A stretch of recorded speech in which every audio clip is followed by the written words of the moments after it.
hukom sa ginibong drug bypass operation. Triple o 4 na doble ang bihikulong nagruso sa siyudad kang Naga. Mas complain ng police station kang Naga City Police Office. Newsbreak. Sa headlines kan mga barata, computer system sa lokal na gobyerno kang Naga balik na sa normal operation. Pamilya kang nasuluan sa Barangay Concepcion Pequeña, siyudad kang Naga, nagahagan ngunyan intabang. Panibagong fire incident na irehistro kasubagong uddo sa Concepcion Grande, siyudad kang Naga. NCF Men and Women Volleyball Team parehong nagrehistro kang sedang kapangganahan sa Bukal Season 5. Diyos mahay na hapon. Ako si Mark Mendoza. Asin ako si Antoinette Eduardo. Kami ang sa indong tagapagatud Bareta. Nasibot ang mga IT expert kang lokal na gobyerno kan siyudad ning Naga kang nakalis na simana matapos na buminagsak ang computer system sa City Hall kung saan apektado si naging transaksyon kang nagkapirang opisina. Aramon taman ang kumpletong details kan sa report ni Melvin Machado. Naluwas na po akong notice, paisi sa publiko na back to normal na. Ini ang naging pahayag ni Naga City Mayor Nelson Legacion kasubagong aga matapos ang naging problema sa computer system kang City Hall kan nakalis na simana kung saan naapektaran ang ibang transaksyon sa mga opisina kang lokal na gobyerno. Sarong meeting man ang ipinapod kasubagong udto para ipaaram sa mga department heads kung ano ang mga dapat nagibuhon para daina ini maotro. Nakiulay sa kuya si Mr. Roel Oliver na makaulay ang MANCOM, si mga department heads of offices ngunyan na 10 o'clock in the morning. Kaipuan po na mag-institute kita nin measures to prevent the happening, the repetition of what transpired last Sunday.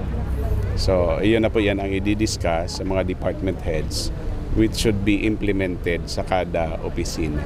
Hulikan pangyayaring ini, nakatalaan man subot magpakondusir nin audit ang lokal na gobyerno kang Naga para determinaran kung dapat ribayan ang mga lumang computer sets asin maaraman kung pirang kantidad ang kaipuhan na gastuson. While we see the need na si mga lumang computer magkasarilidahan, and that will cost around 7 million pesos.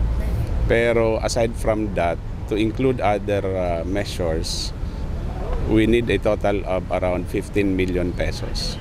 Now, sa paagi kaining audit, nagigibuhon, baad, depende sa resulta, baad ay mang kaipuhang gumasto nin arog kayan kadakula.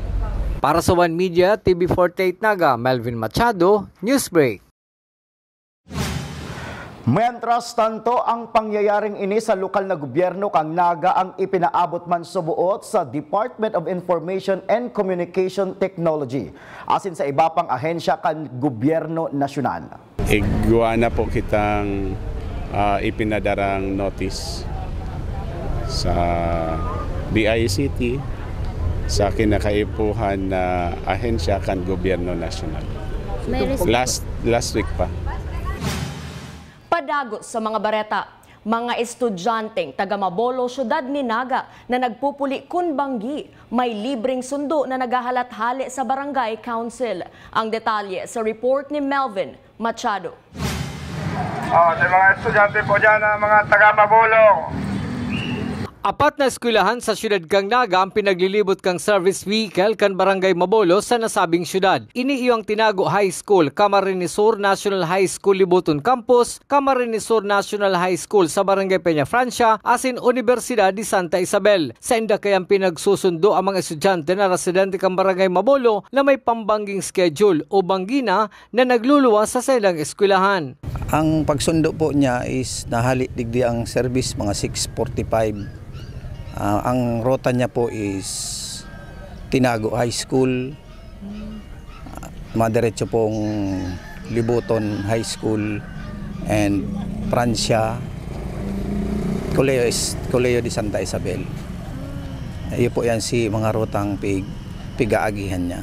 February 12 kan magpuo ng Barangay Council na sundoon kumbanggi ang sendang mga estudyante. Ang kada biyahe pwede magpasakay ng 40 estudyante kung kaya 2 beses sindang nabuelta para liwat isakay pauli ang mga ini. Kung minsan po naduwang balik po ang service, kaya inaabot siguro mga 80 student ang kasi po ang one ride kani is nasa 40 ang student maximum na nasasakay diyan. Huli kay nilabi-labi subot ang pasasalamat ka mga magurang sa proyektong inikan barangay. Nakakasiguro na subot sinda sa seguridad kang seda mga kaakian asin dakulang tipid subot ini sa saindang pamasahe o roal daw. Para sa One Media TV 48 Naga, Melvin Machado, Newsbreak. Mientras tanto, para dai maputula ang supply kan krudo sa pinagagamit na bihikulo kan Barangay Mabolo na pangsundo sa mga estudyanteng nababanggihan kan sa indang pagklase. May kasunduan subuot ang Barangay Council asin ang sarong gasolinahan na babayadan kan barangay kada petsa 15 asin katapusan kan bulan.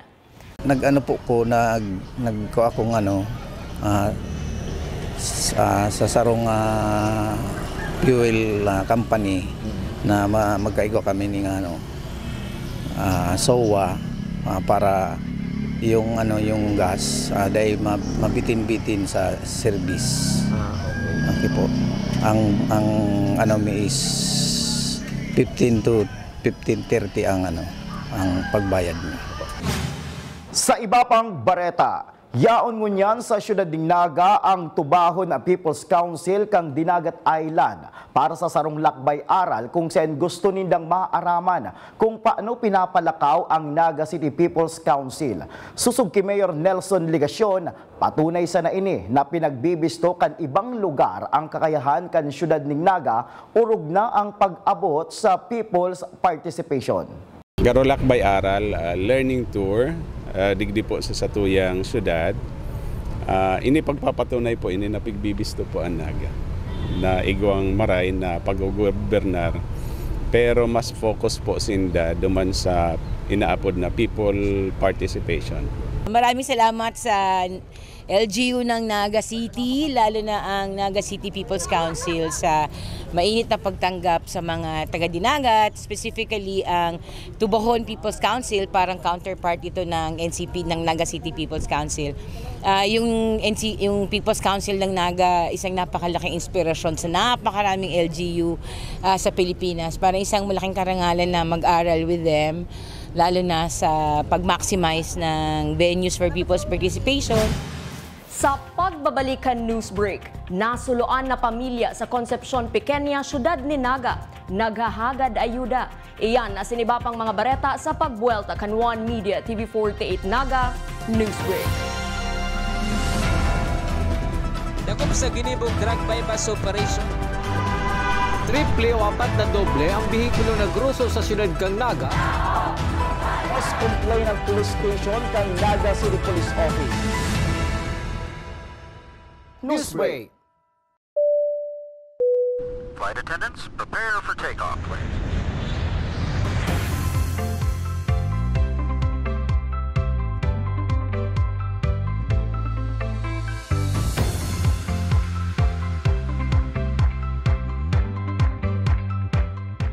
Slip life vest over your head.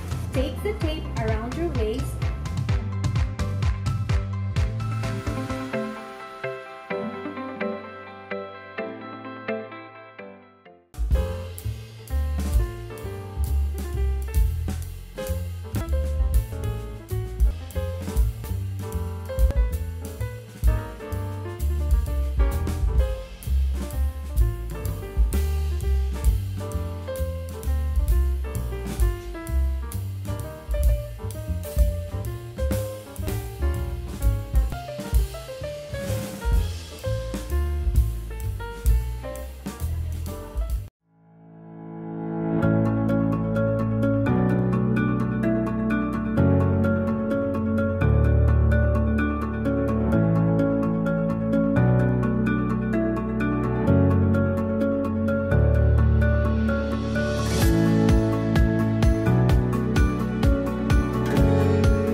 Converge is a world-class ICT company with the most resilient and superior fiber optic service in the Philippines that continues to delight millions of its users in the consumer space while serving a growing number of business clients in the SME, enterprise, and wholesale segment.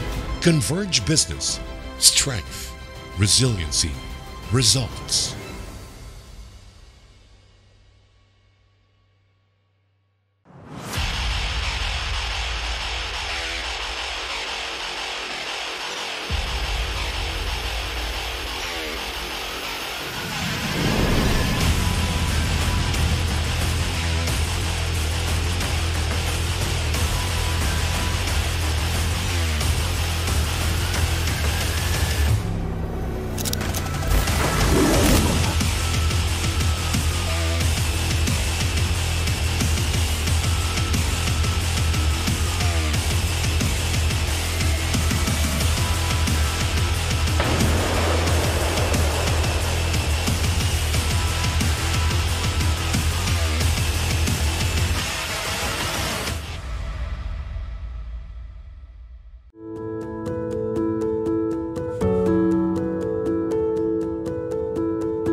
Sa ginibong drug bypass operation.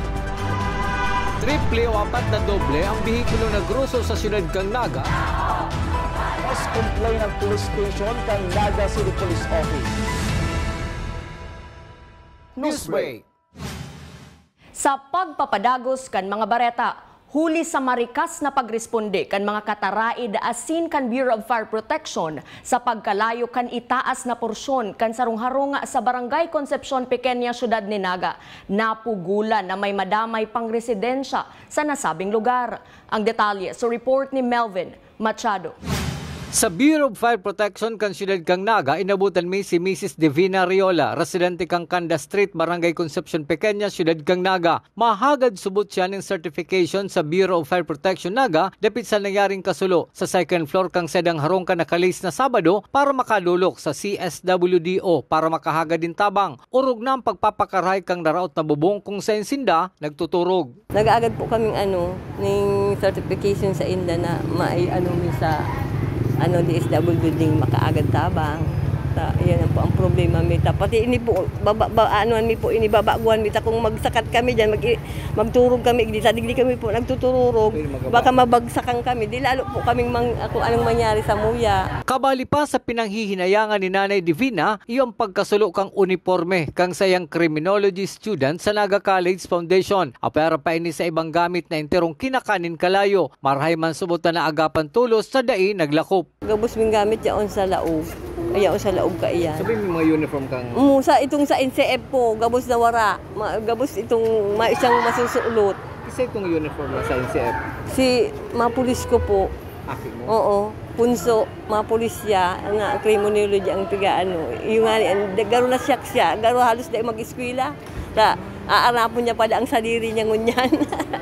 Tayo po, tukong niya sa taas na kaigda to dyan sa may gilid lang. May nga, taligdi man sa camping ining sa Buwalyo, iuman po yan si iubos po gabos. Ang ipinagpapasalamat na sana ni Nanay Divina na mayong nakulugan sa sedang pamilya. Para sa One Media, TV48 Naga, Melvin Machado, Newsbreak.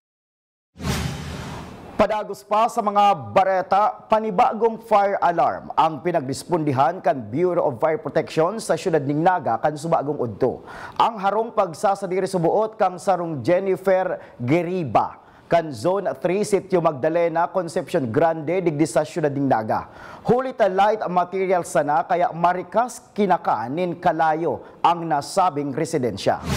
Sa police report, 0.45 grams nin pinagtutubod ang shabu na nagkakantidad 3,500 pesos ang nakumpiskar sa sospek na si Pablo Namoro, sarong construction worker, residente kan Calabanga, Camarines Sur, matapos ang ginibong anti-illegal drug buy-bust operation kan Sabado sa Barangay Tabuco, Syudad ni Naga. Ang nasabing police operation ang pinanginotan kan Police Station No. 5 katuwang ang City Mobile Force Company sa pakikipagkoordinara sa PIDEA Region 5.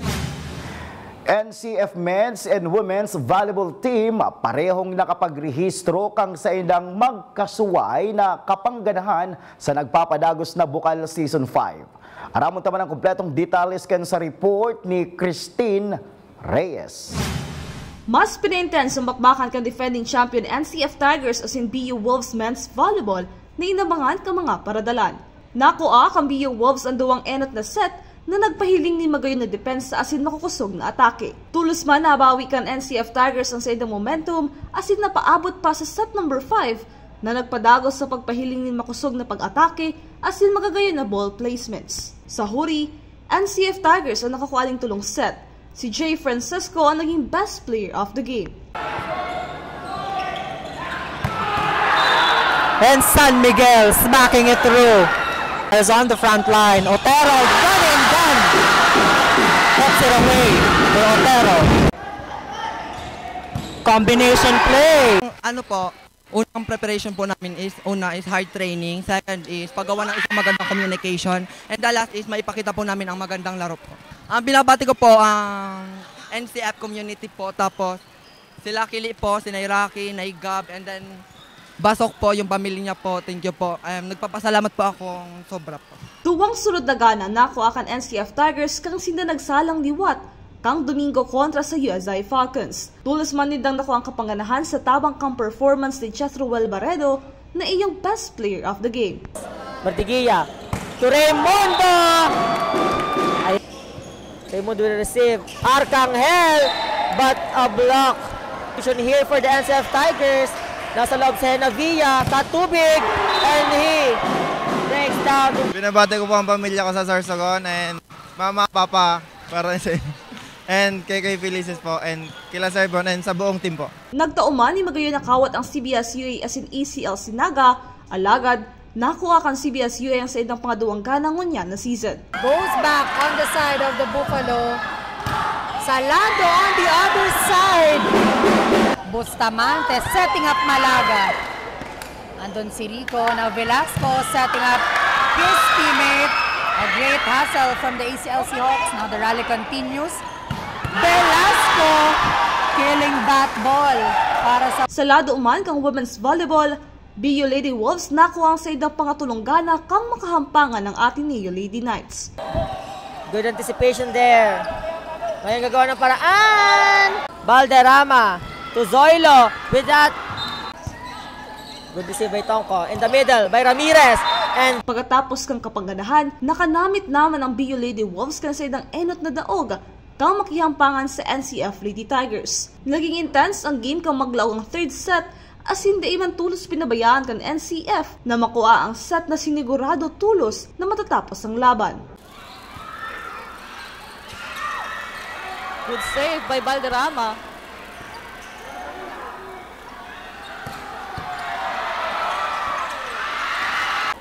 Specialist on that one. And that's a serve to save the ball. Again, extended game.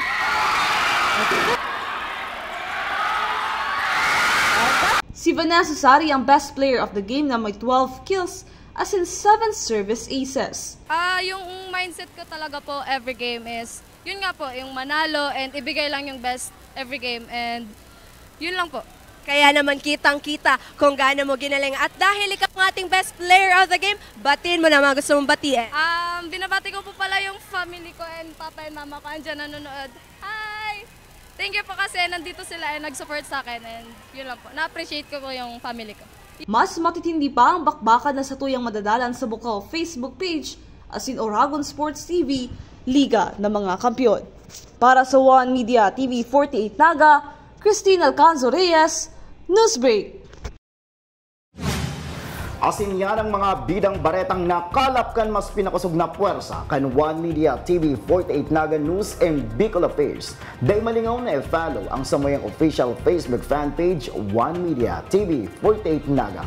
Ako po si Mike Mendoza. Padagos kaming mahatod nin mga baretang garantisadong nangingenot as sinapapanahon. I-hit ang subscribe button sa samuyang official YouTube channel, One Media TV 48 Naga, tanganing updated kita sa mga bareta asin istoryang bida. An Bicolano. Ako si Antoinette Eduardo asin ini, an One Media TV 48 Naga News Break. Dakop sa ginibog drug bypass operation. Triple o 4 na doble ang bihikulo na gruso sa siyudad kang Naga. Mas complain ng police station kang Naga City Police Office. Newsbreak.